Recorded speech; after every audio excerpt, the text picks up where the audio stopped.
माता जी नमस्कार दोस्तों, स्वागत करती हूँ आप सभी का मेरे यूट्यूब चैनल में। आप सभी का स्वागत करती हूँ आप सभी का मेरे यूट्यूब चैनल में। दोस्तों आज आप सभी को मैं बताने जा रही हूँ नवरात्रि में पूजा सारा आपको पूजा का सामान कैसे पूजा करते हैं, कौन सा सामान हमें चाहिए, कौन सी चीज़ ज़रूरी रहता है, आप सभी को इस वीडियो में जानकारी में डिटेल जानकारी मिलेगी। तो दोस्तों अगर आप चैनल पर नए हैं तो चैनल को सब्सक्राइब कर लें, बेल आइकन को प्रेस जरूर कर लें और ज़्यादा से ज़्यादा अपने दोस्तों और फ्रेंडों को शेयर जरूर कर दीजिएगा। तो चलिए वीडियो को शुरू करते हैं। दोस्तों नवरात्रि में पूजा करने के लिए नवरात्रि पूजन सामग्री चलिए अब जान लेते हैं कि तो सबसे पहले तो आप सभी को नवरात्रि की बहुत बहुत शुभकामनाएँ और जय माता दी नवरात्रि की। तो चलिए हम आपको दिखाते हैं कि पूजन सामग्री में क्या क्या ज़रूरत यानी पूजन सामग्री में कौन कौन सी चीज़ें हमें चाहिए। तो चलिए जानते हैं। सबसे पहले हमें चाहिए चौकी चाहिए दोस्तों। चौकी या पटरा आप ले सकते हैं, ये क्या दो। उसके बाद से लेना है लाल वस्त्र सुवी यानी लाल वस्त्र यानी आप लाल कपड़ा कोई भी वस्त्र ले सकते हैं माँ दुर्गा के लिए, या किसी में नवरात्रि में माता दुर्गा को स्थापित कर रही हैं कल पूजन सामग्री में ये लगता है तो लाल कपड़ा जरूर लीजिएगा। माता दुर्गा को चढ़ाया जाता है और 1.25 मीटर ले लीजिएगा, नहीं तो उतना आप लोग पीस से वो लोग कहेंगे तो काट कर दे सकते हैं, या फिर आप लोग अगर कपड़ा नहीं है पीस अगर नहीं मिल रहा है तो आप लोग अस्तर भी ले सकती हैं, या फिर आप लोग के अगर पास लाल वस्त्र कोई भी साफ़ सुथरा हो तो आप वो भी ले सकते हैं। उसके बाद से लेना है आपको माता की फ़ोटो या प्रतिमा। आप माता की फ़ोटो ले लीजिएगा एक। उसके बाद से गणेश फ़ोटो मूर्ति सुपारी यानी गणेश जी का एक फ़ोटो चाहिए, और यानी अगर फ़ोटो है तो फ़ोटो ले लीजिए। अगर आपके पास मूर्ति है गणेश जी की तो वो भी आप लोग ले सकते हैं। सुपारी लेना है आपको, और 9 ग्रह यंत्र धातु चावल सुपारी यानी 9 ग्रंथ यंत्र जो होता है उसमें धातु जो 9 ग्रह होते हैं चावल सुपारी से ही होता है, तो आप लोग चावल सुपारी जरूर लीजिएगा।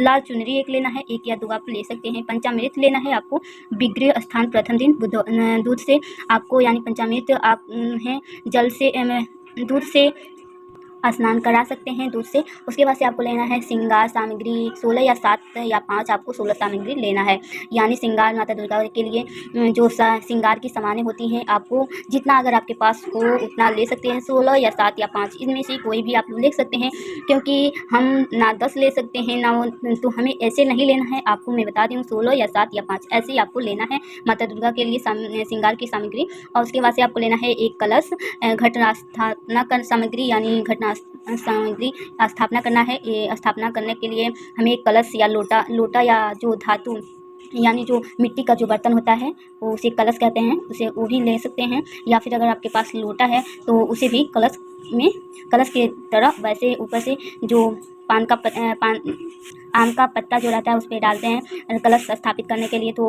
कलश स्थापित करने के लिए लोटा या फिर आप मिट्टी का भी कलश ले सकते हैं। उसके बाद लेना है कलश से एक मिट्टी धातु, यानी आपको कलश यानी दोनों कलश लेना है, यानी आपको मिट्टी का भी लेना है। और तो आपकी मर्जी में दोनों आपको दिखा दूँ, आपकी मर्जी आप एक भी ले सकते हैं, क्योंकि कलश ही हमें रखना है तो एक आप इसमें से ले सकते हैं कोई भी। उसके बाद से लेना है आपको जल यानी गंगा जल लेना है आपको।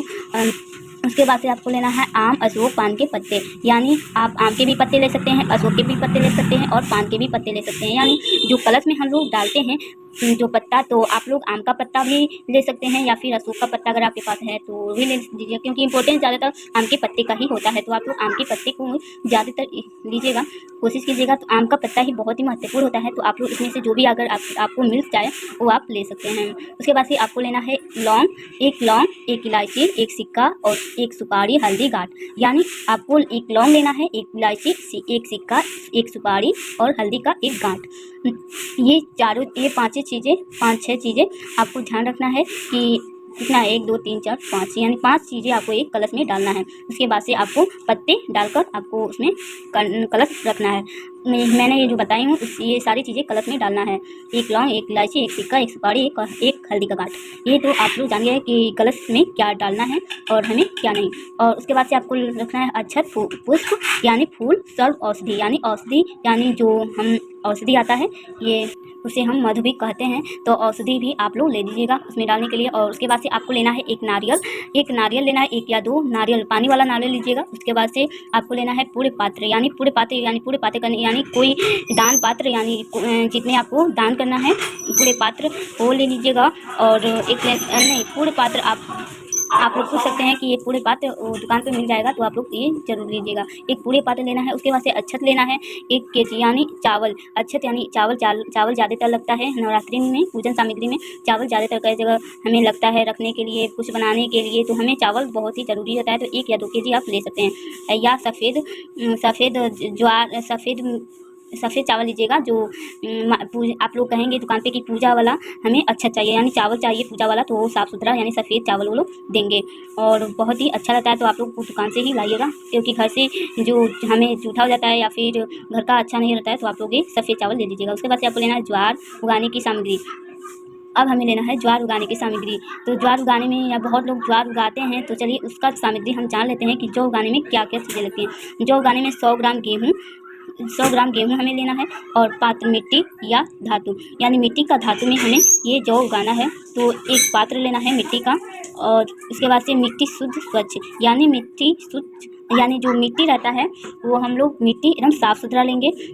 यानी कहीं हम सफ़र पर जाते हैं तो वहाँ की मिट्टी बहुत ही अच्छी रहती है, तो आप लोग वहाँ की मिट्टी ले सकते हैं। यानी साफ़ सुथरा आपको उस ज्वार उगाने के लिए मिट्टी लेना है, यानी शुद्धता मिट्टी है आपको लेना है। उसके बाद से चलिए जान लेते हैं कि अखंड ज्योति का सामान, यानी अखंड ज्योति जो यानी दीपक जो जलाते हैं, अखंड दीपक पहले नवरात्रि से लेकर और लास्ट नवरात्रि तक, तो उसमें कैसे हम लोग दीपक लेंगे या फिर कैसे हम लोग जलाएँगे। तो सबसे पहले आपको लगेगा बड़ा दीपक, यानी आपको बड़ा दीपक अखंड ज्योति जलाने के लिए आपको एक बड़ा दीपक चाहिए।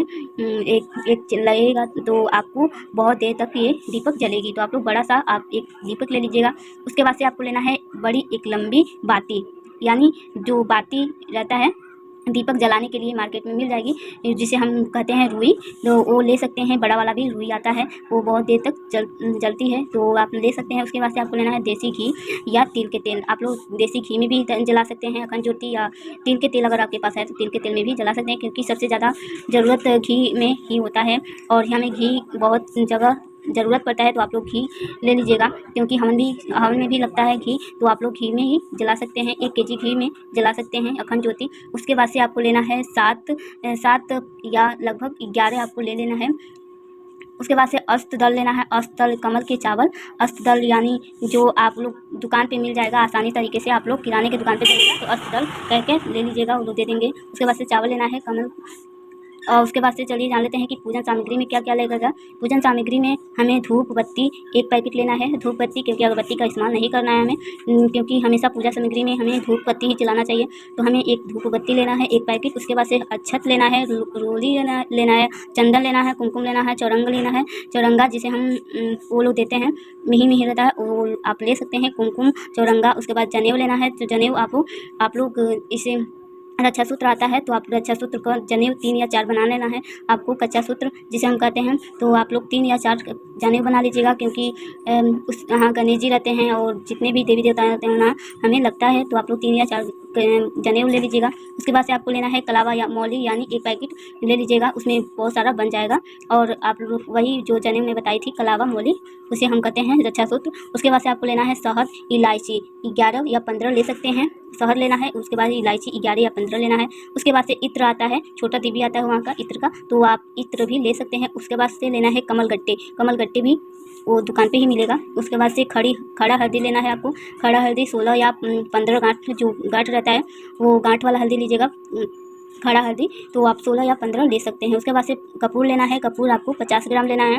50 ग्राम, यानी आरती में भी कपूर लगता है और कहीं पूजा करने, वहाँ पूजा बहुत जगह होता है, वहीं गणेश जी को और दुर्गा माता को, तो वहाँ कपूर का बहुत ज़्यादा ज़रूरत रहता है आरती करने में, तो आप लोग 50 ग्राम कपूर ले लीजिएगा। उसके बाद लौंग लेना है 25 ग्राम। और उसके बाद से आपको लेना है पान के पत्ते 1 लेना है, और दुर्गा माता को अति प्रिय है पान के पत्ते, तो आप 1 पान का पत्ता जरूर लीजिएगा। उसके बाद से लेना है सुपारी 20 या 25 आपको सुपारी लेना है।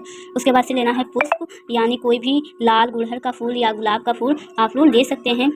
पुष्प में यानी फूल में कोई भी फूल आप लोग अर्पित कर सकते हैं। उसके बाद से आपको दुर्वा लेना है, यानी दुर्वा रहता है वो गणेश जी को अति प्रिय होता है, तो आप लोग दुर्वा जरूर लीजिएगा। पूजा में बहुत ज़्यादा ज़रूरत रखता है और बहुत ही शुभ होता है, तो आप लोग दुर्वा जरूर लीजिएगा। उसके बाद से पूसा लेना है, पात्र, यानी आपको पूसा लेना है जो मिलता है हमें कलश में, जो हम लोग जौ उगाते हैं और कलश में भी लगता है, तो आप लोग पंडित जी से पूछ लीजिएगा कि एक पूसा किसी कहते हैं और पात्र वहाँ लगता है, तो आप लोग पूसा ले लीजिएगा। उसके बाद से चलिए जान लेते हैं कि हवन सामग्री में क्या क्या लगेगी।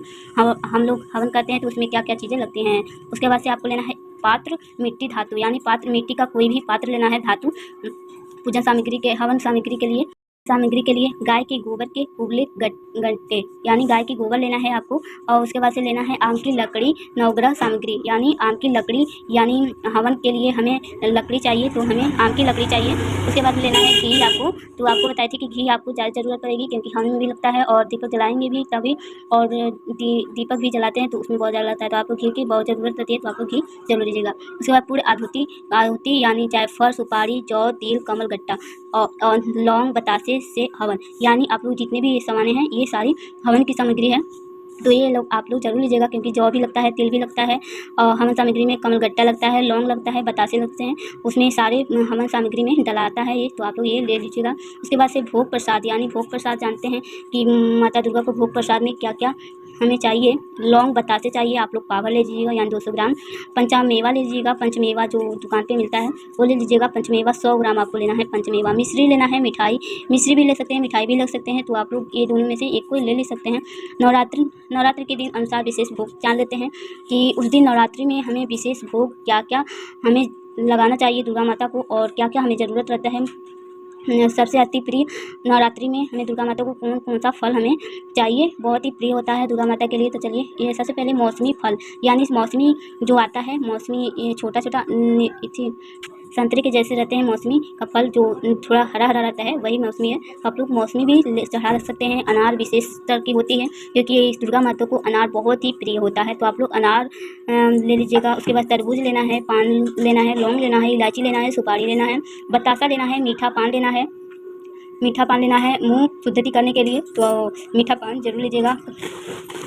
और चलिए जान लेते हैं कि जाप एवं पाठ यानी हमें नवरात्रि में किस चीज़ का जाप करना चाहिए और हमें क्या क्या कार्य करना चाहिए। श्री दुर्गा सप्तमी यानी सप्तमी यानी दुर्गा जी का चालीसा यानी रात को या दिन को आप लोग दुर्गा चालीसा कर सकते हैं। उसके बाद से नवरात्र कथा पुस्तक यानी आप नवरात्रि में कथा कह सकते हैं, कथा कहा जाता है, सुनाया जाता है और सुना जाता है, तो आप लोग नवरात्रि में कथा जरूर कहिएगा। उसके बाद नौ दुर्गा 9 स्वरूप कथा पुस्तक यानी जो दुर्गा माता का 9 रूप होता है यानी 9 जो रूप होता है दुर्गा माता को 9 दिन आपको कथा कहना है, 9 दिनों का यानी 9 स्वरूप दुर्गा माता की 9 रूपों की कथा आपको हमेशा 9 दिन करना है। दुर्गा चालीसा करिएगा हमेशा, क्योंकि अगर आप लोग व्रत करती हैं तो दुर्गा चालीसा आपको हमेशा करना बहुत ही ज़रूरी रहता है। तो फ्रेंड्स ये हमारी वीडियो कैसी लगी, ये आप सभी को मेरी जानकारी कैसी लगी, ये सामान्य कैसी लगी, आप सभी मुझे कमेंट में ज़रूर बताइएगा। चैनल पर नए हैं तो चैनल को सब्सक्राइब कीजिएगा, बेल आइकन को प्रेस जरूर कीजिएगा। तो दोस्तों मिलते हैं एक नए वीडियो में नई टॉपिक में, तब तक के लिए जय माता जी, bye bye, take care, thank you.